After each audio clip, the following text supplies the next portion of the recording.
Hey everyone, my name is Francisco. I'm a professional musician and educator, and in this video, I'm going to be giving you my best tips to developing a strong approach in improvisation. This video will be helpful for anybody getting started with jazz improvisation, jazz language, or music improvisation in general, and for anybody really if you're an intermediate player or advanced player, hopefully you will find something helpful here. I know that when I was getting started, if I had watched something like this, it would have helped me a lot and saved me a lot of time, probably. Anyway, the first thing we'll do is define improvisation really quick, okay? So, improvising or improvisation is to create something in the moment. There is no premeditation, or at least the premeditation that happens in the process is you studying, learning more about music, the different elements of music, transcribing, getting more language ideas, so that your decisions to create something in the moment, the result of those decisions are better and better each time. So again, improvising is to create something in the moment. Here's the most important part of the definition, though. It is creating something in the moment with whatever you have in the moment, okay? You don't need a million tools. You don't need a million scales, arpeggios, techniques, crazy harmonic substitutions, harmonic knowledge. You don't need a million things like this to improvise. You can already improvise with whatever you have. You just need to understand what drives improvisation. And again, it's not having all the tools. The best improviser is whoever has whatever you have, but you make the best thing you can make with that thing. So, for example, here's an analogy out of music. If I give you two random things, a piece of paper and a pencil, and I tell you, make a table with it, right? Or I tell three people, I give all of these people the same thing. Piece of paper and a pencil, and I tell everybody, make a table. Who's going to be the best improviser? Whoever with somehow a piece of paper and a pencil makes a table. That's going to be the best improviser. So again, you have to find a way to practice this idea in music improvisation. With whatever you have, are you the best improviser you can be? Are you creating the best thing possible?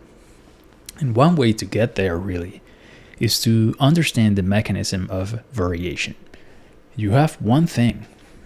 Can you make 30 things with that one thing? Can you, with one idea, right, can you turn it into 10 more ideas, 15 more, 20 more? Can you keep going and create more things with that thing that you already exhausted, right? So again, with whatever you have to try to create the best thing, and you have to learn how to create that best thing through the mechanism of variation. So I'm going to teach you a couple of things that you can do to work on this mechanism of variation. Out of the three main elements of music, harmony, melody, and rhythm, the one that really can help you develop the mechanism of variation to improvise, and the one that really is the engine of improvisation, is rhythm.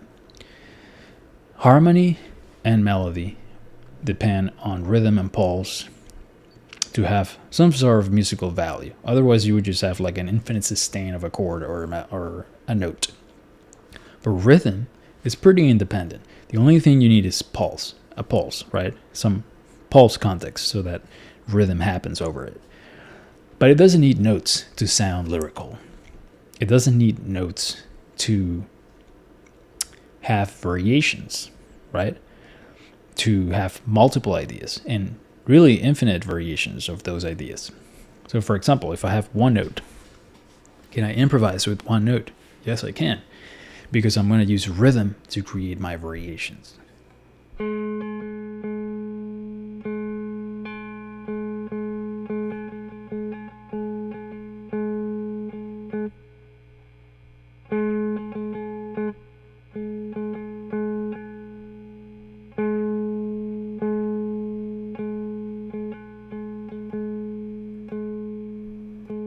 etc. Right? With one note, I'm able to improvise because I'm using rhythm as the engine of it. And rhythm is infinite. We can put together rhythms in different ways, and it's a quick way to develop variation, right? Because if you're familiar with basic rhythms, you can already start putting together different rhythms and use that as the source of your improvisation.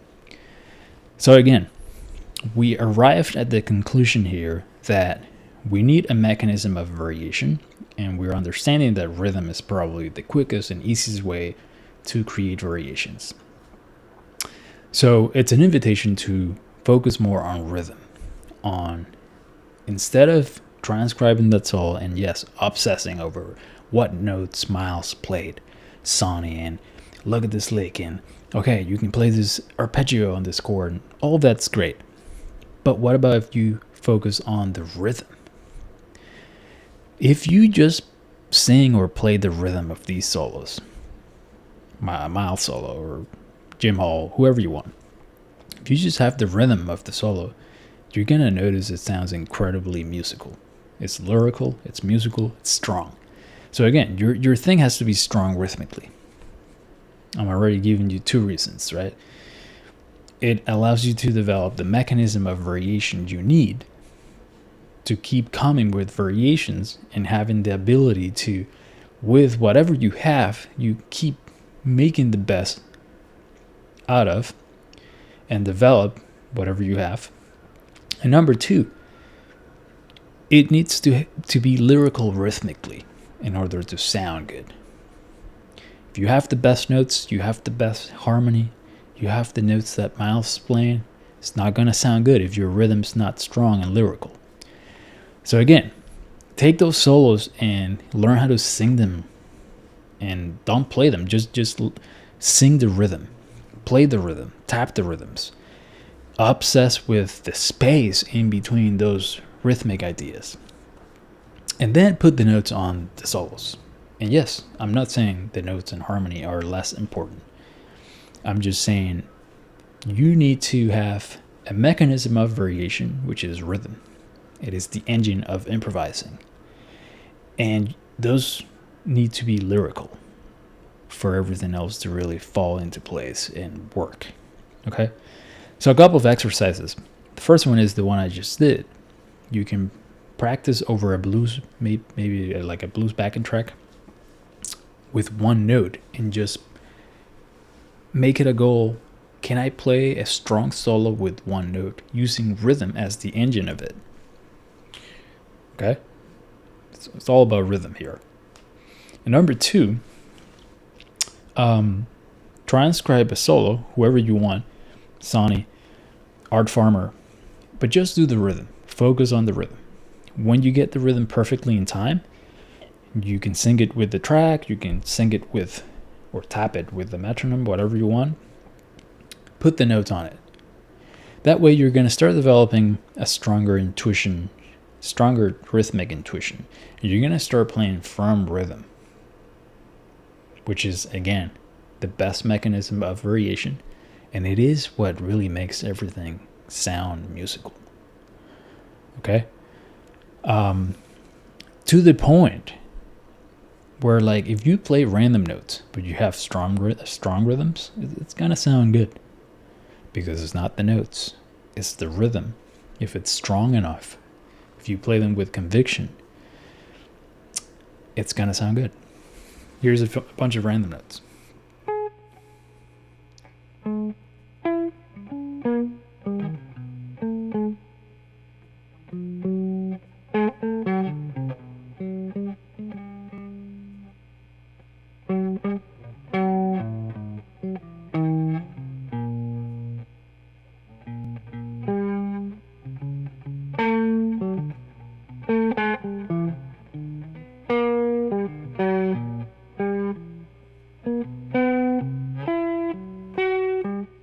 Again, I don't know what I'm playing.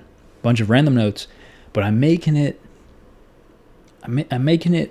prioritizing the strength of the rhythm, right?